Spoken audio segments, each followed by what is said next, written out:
eu vou deixar isso registrado aqui para vocês amanhã ou depois lembrar de mim, tá? É muito legal essa interação que nós temos, né, via internet, via rede social, né? Mas observe que tudo está migrando para isso. Tudo está migrando para um relacionamento virtual. E qual que é o intuito disso? E agora, já dando uma pincelada sobre a nova ordem mundial, ela quer controlar o nosso relacionamento e a nossa comunhão. Por quê? Exemplo da Babi, né? Eles não estão controlando? Ela pode assistir, ela vai conectar, mas ela não pode dar o comentário dela e não pode dar o coração. Né? Que liberdade é essa? Que tipo de plataforma é essa que não deixa você dar um coraçãozinho? Outra, o nosso programa aqui, por acaso, ele é polêmico, ele é um programa político? Não, nós estamos pregando a palavra. Você está entendendo?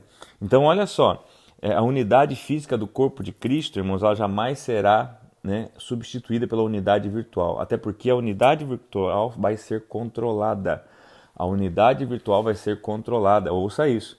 Tá? Amanhã depois você vai lembrar que houve um profeta chamado Franz Alexandride, dizia, puxa, meu pastor bem dizia que eles iam controlar. Você entendeu? Tá? Você não vai poder, né? Começam controlando pequenas coisas, do tipo um coraçãozinho, né? Um comentário.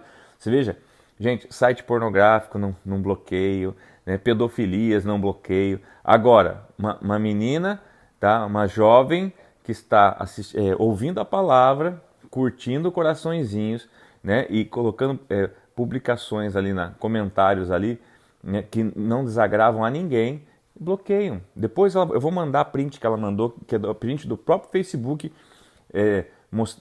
bloqueando ela, né? Dizendo por que ela está bloqueada. É um absurdo, mas tudo bem. Minha revolta aqui ficou registrada, né?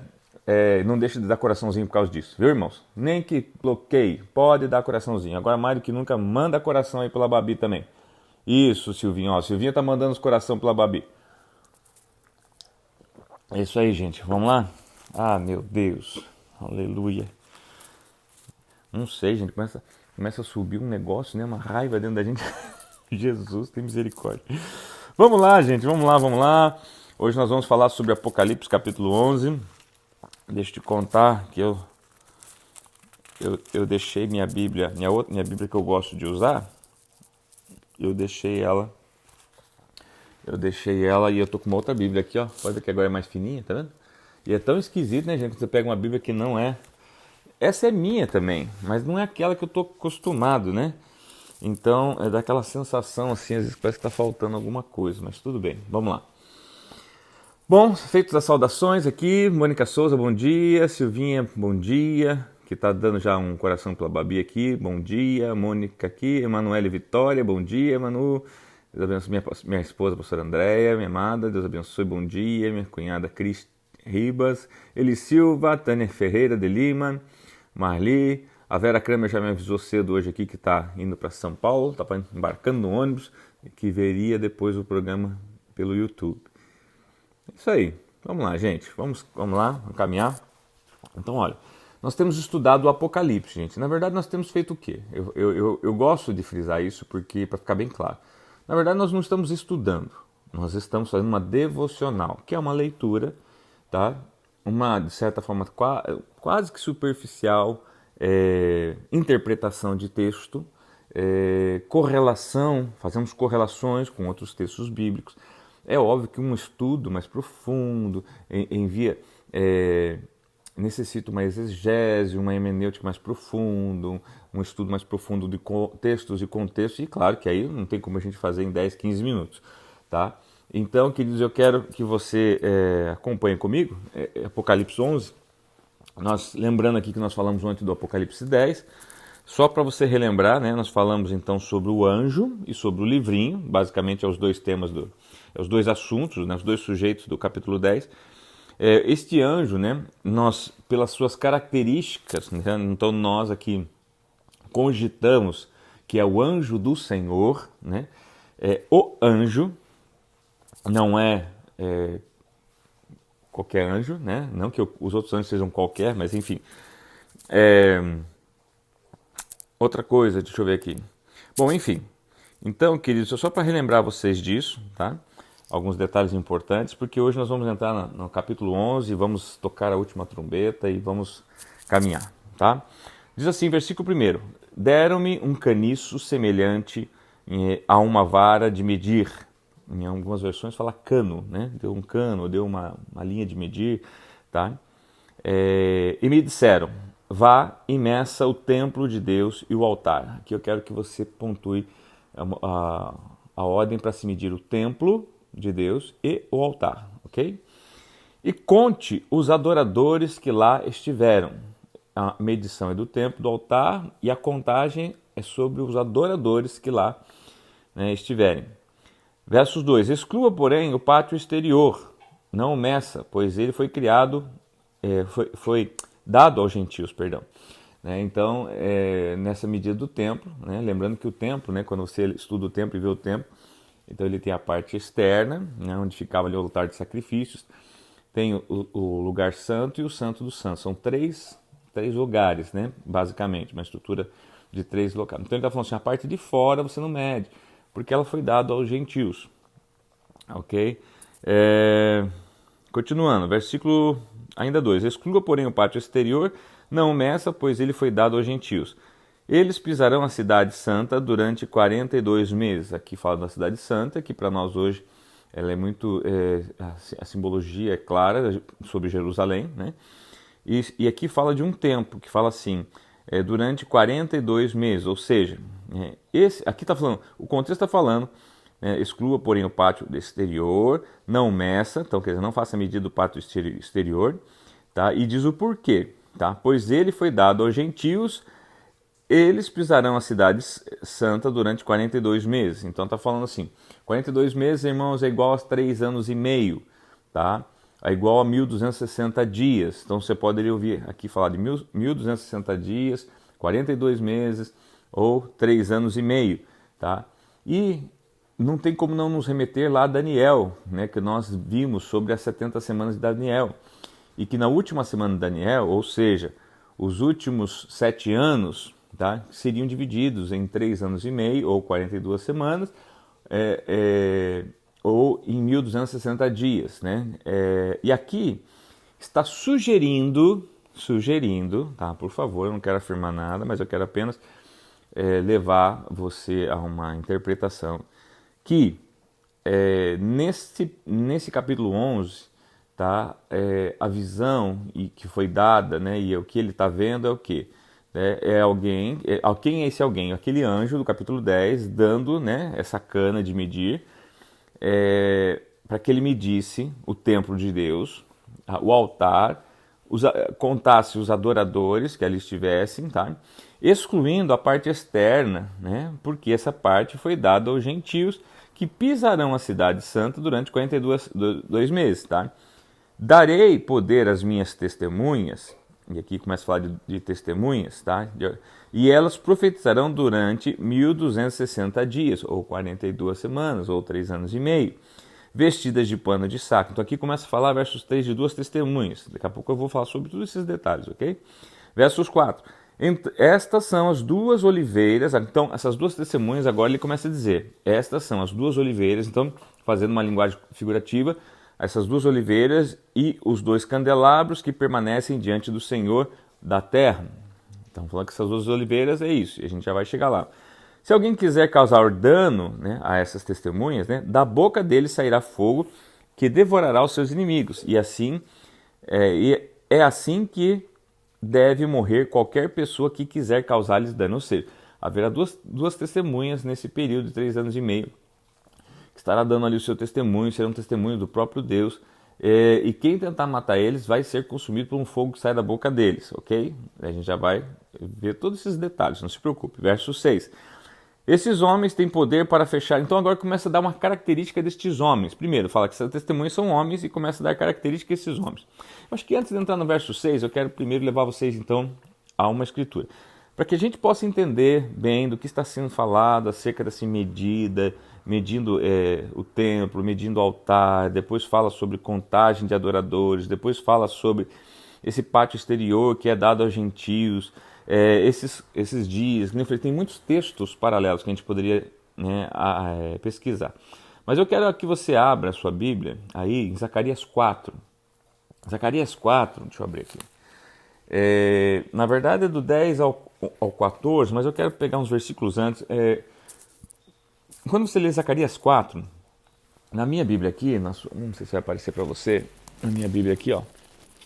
Aqui, não vai aparecer, né? Tá escrito assim: o candelabro de ouro e as duas oliveiras. Então, olha só. Então, quando cita lá em Apocalipse 11, dessa duas oliveiras, né, e do menorá ou do candelabro, está se referindo a isso aqui. Versículo de número 2 diz assim, eu vou ler desde o primeiro. Depois o anjo que falava comigo tornou a despertar-me como se desperta alguém do sono.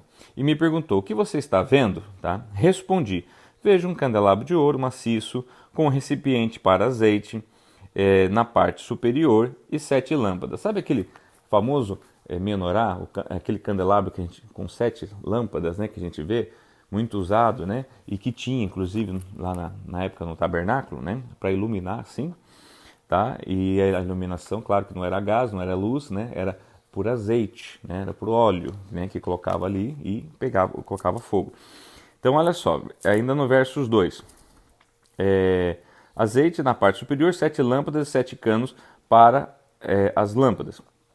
3, verso 3. Há também 2 oliveiras. Opa, então agora começa a falar das oliveiras. Junto ao recipiente. Uma à direita e outra à esquerda. Tá? Perguntei ao anjo que falava comigo. O que significa isso, meu senhor? O que significa isso? Então agora começa a explicar. Tá? Verso 5. Ele disse, você não sabe? Não, meu senhor, respondi. Esta é a palavra do Senhor para Zorobabel. Não por força nem por violência, mas pelo meu espírito, diz o Senhor dos Exércitos. Aqui, irmãos, ele não diz o que simboliza aquele menorá, né, e aquelas oliveiras, mas ele diz o que representa. Ele fala assim, esta, é isso que você está vendo, é o quê? É a palavra do Senhor. Porque o menorá ali, ele emite o quê? Luz. Jesus é a luz do mundo, é o verbo, é a palavra. Tá? Então você começa a ir por esse caminho. Tá? As oliveiras, que produz oliva, o óleo, o azeite, é símbolo do quê? Do Espírito Santo, que faz o quê? Que ilumina, que faz com que haja fogo na lâmpada, né? Em Jesus, a palavra de Deus seja iluminada para mim e para você. Então, observe os detalhes. Versículo de número 6. Né? Esta é a palavra do Senhor para Zorobabel, não por força nem por violência, mas pelo meu Espírito, diz o Senhor dos Exércitos. Quem você pensa que é? Eu vou pular um pouquinho do versículo 7 para o versículo já 10. Diz assim, pois aqueles que desprezam, lembrando que nós estamos em Zacarias 3, tá? Só para entender lá o comecinho de Apocalipse 11. Zacarias 3, 10. Pois aqueles que desprezam o dia das pequenas coisas terão grande alegria ao verem a pedra principal, quem é a pedra principal? Nas mãos de Zorobabel, ou seja, a palavra nas mãos de Zorobabel. Então ele me disse, a parte B do versos 10, estas 7 lâmpadas são os 7 olhos de Deus que sondam toda a terra. Queridos, a palavra de Deus, ela abre os nossos olhos espirituais. Nós passamos a ver com os olhos de Deus através da palavra. Então, ele está dizendo assim, estas 7 lâmpadas, né, e 7 é sempre o número da perfeição, né, 7 é o número de Deus, são os olhos do Senhor que sondam toda a terra. E a seguir perguntei ao anjo, o que significa as 2 oliveiras? Que tinha lâmpadas e oliveiras. Agora, as lâmpadas, ele mesmo esclarece, são os 7 olhos do Senhor. Né? E as oliveiras? O que significa as oliveiras? A direita e a esquerda do candelabro. Tá? A gente pode falar candelabro, menorá, tá? Só para você saber a mesma coisa. Versos 12. E perguntei também, o que significam esses 2 ramos de oliveira ao lado dos 2 tubos de ouro que derramam azeite dourado?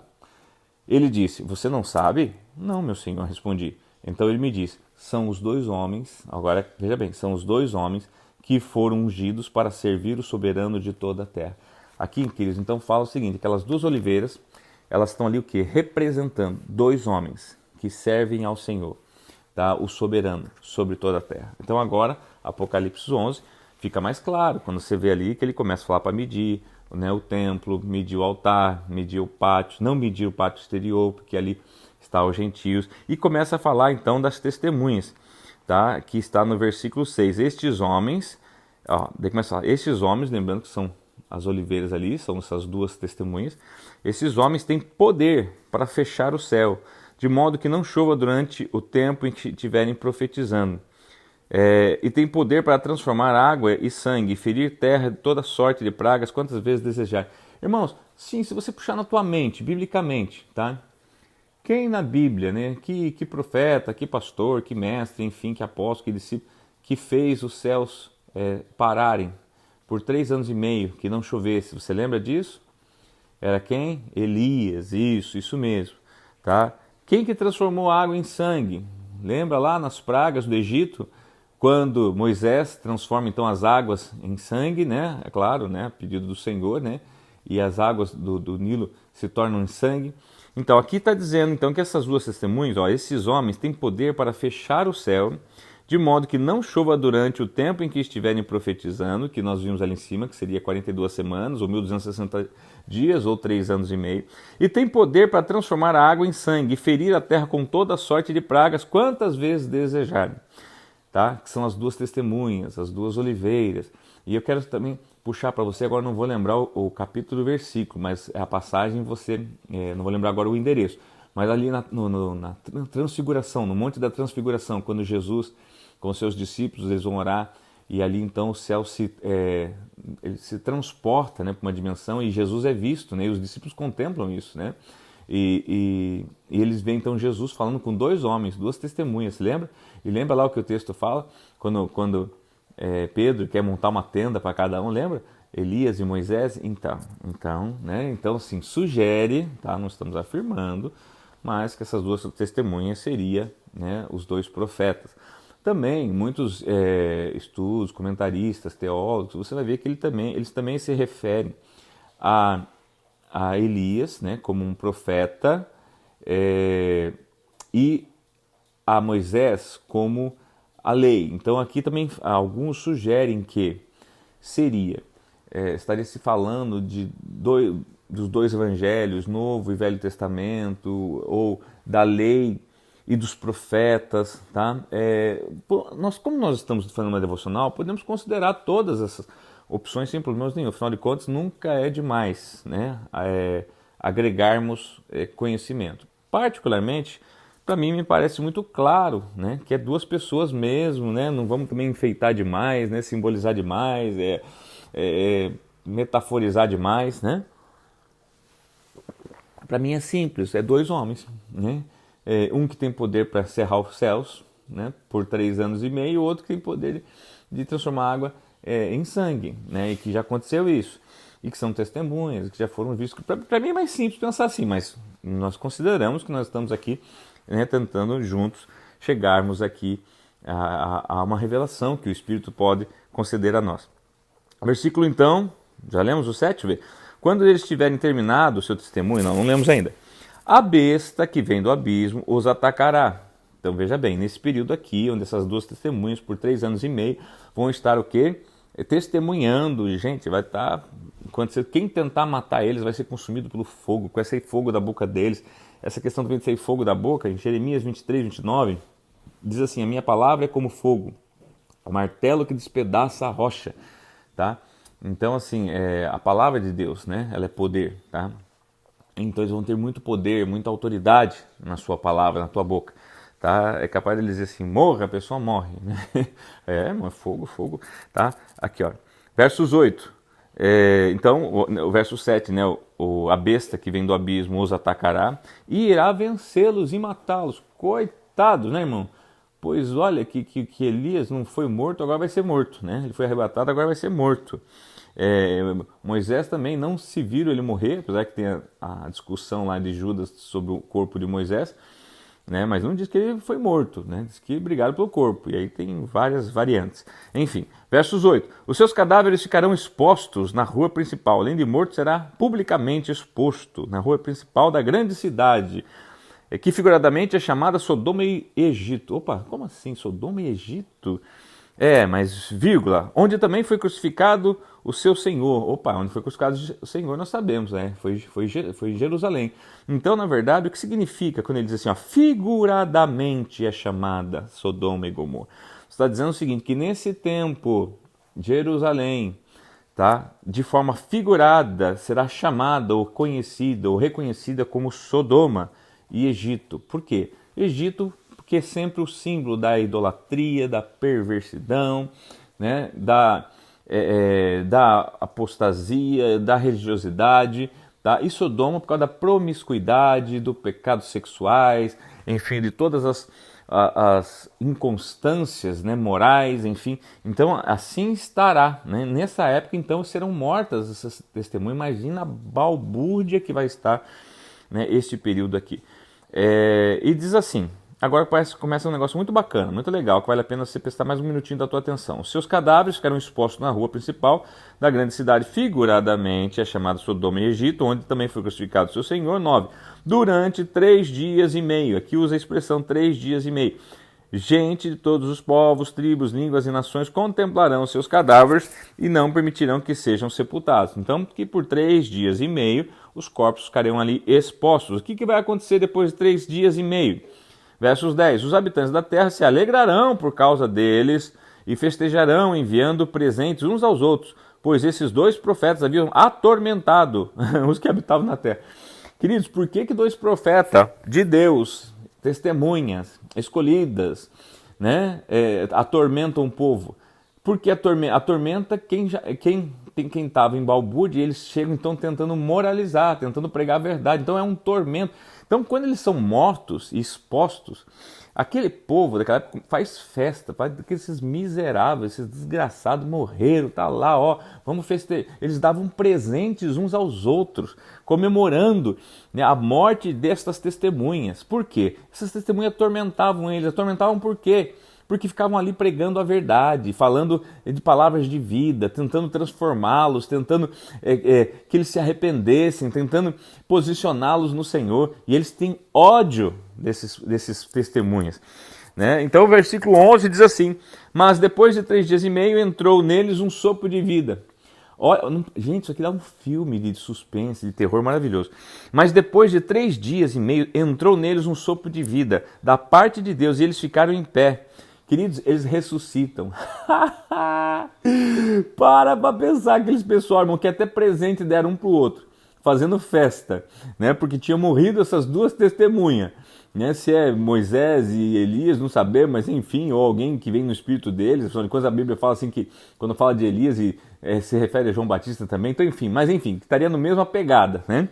E agora eles ressuscitam, irmãos, por azar dessa galera que estava fazendo festa, que estava curtindo, porque tinham morrido as 2 testemunhas. Agora eles ressuscitam, ficam de pé, e um grande terror tomou conta daqueles que ouviram. Para pensar, ao desespero. Versos 12. Então eles ouviram uma forte voz do céu que lhe disse: subam para cá. E eles subiram para o céu, numa nuvem, enquanto os seus inimigos olhavam. Naquela mesma hora houve um forte terremoto e 1/10 da cidade ruiu. Queridos, então a besta mata eles, fica 3 dias exposto, Deus envia o espírito de vida neles, ressuscita, eles ficam de pé, há um pânico na cidade, e agora uma voz do céu fala assim: minhas testemunhas, valeu, vocês fizeram a parte de vocês, muito obrigado, sobe aqui para o céu, vem comigo. E ele nas nuvens, a Bíblia fala que as nuvens, eles começam então a ser arrebatados ao céu. E aqui, irmãos, que inclusive vem o pensamento, né, sobre, eu não vou entrar nesse mérito, né, dos pré-tribulacionistas, né, dos amilenistas, nos pós-tribulacionistas, aqueles que creem que o arrebatamento para a igreja vem no início da tribulação, no meio e no final. Todos nós queremos que seja no início, né? Esperamos que seja no início. Eu também espero, viu? É a minha fé.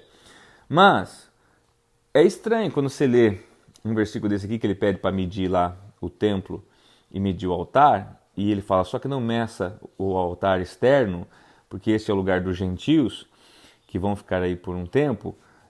E daí começa toda essa história aqui, os profetas, dá a impressão que eles estão falando assim que os gentios vão estar nesse período. Porque veja bem, nesse período que foi pedido para medir, já era os 3 anos e meio dos 7 anos da tribulação. Então dá sim a impressão que os gentios estavam fazendo parte, né? Os gentios convertidos, que estão no templo, na parte exterior, que é deles, porque a parte interior é dos judeus, né?